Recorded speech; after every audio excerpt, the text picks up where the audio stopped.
News ভ্যানগার্ডের পর্দায় আপনাদের প্রত্যেককে স্বাগত। আপনাদের সঙ্গে রয়েছে এই মুহূর্তে আমি দিয়া। চোখ রাখছি এই মুহূর্তের কিছু গুরুত্বপূর্ণ খবরের দিকে। ৪ঠা ডিসেম্বর পূর্ণিমা তিথিটি বৌদ্ধ ধর্মাবলম্বীদের কাছে অত্যন্ত গুরুত্বপূর্ণ একটি দিন। এর পেছনে একটি পৌরাণিক কাহিনী রয়েছে।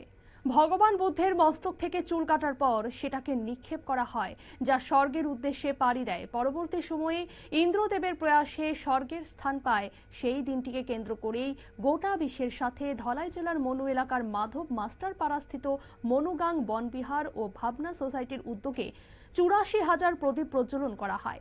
দিনভর প্রার্থনা সভা থেকে শুরু করে নানান কর্মসূচিতে ভরপুর ছিল গোটা বুদ্ধবিহার চত্বর। সন্ধ্যায় আকাশ প্রদীপ উত্তোলনের পর বৌদ্ধ ধর্মাবলম্বীরা ৮৪,০০০ প্রদীপ প্রজ্বলন করে শত শত নারী পুরুষ নিজ হস্তে এই প্রদীপগুলি প্রজ্বলিত করে বিশ্ববাসীর মঙ্গল কামনায় কি জানালেন এই নিয়ে সংশ্লিষ্টরা শোনাবো। তাকে এখানে অবস্থান করি। এলাকাটার নাম ওই মনুগাং ভাবনা কেন্দ্র, মনুগাং বনবিহার ভাবনা কেন্দ্র। তারপর মাধব মাস্টার পাড়া। মাধব মাস্টার পাড়া। আসলে এই আজকে যে মূলত সমাপনী দিন, এই দিনটা আসলে আমরা এই অনুষ্ঠানটা অনেক এই 1 মাস আগে শুরু করছি।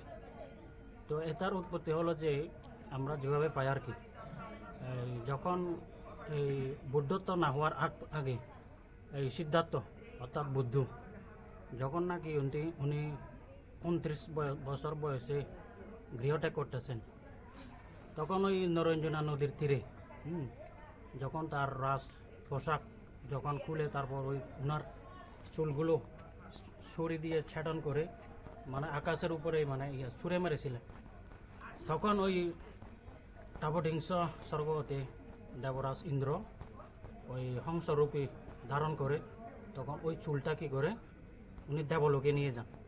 ওই দেবলোকে নিয়ে গিয়ে ওখানে একটা বড় ধরনের একটা জাডি চৈত্য বলে ওখানে প্রতিষ্ঠা করেন।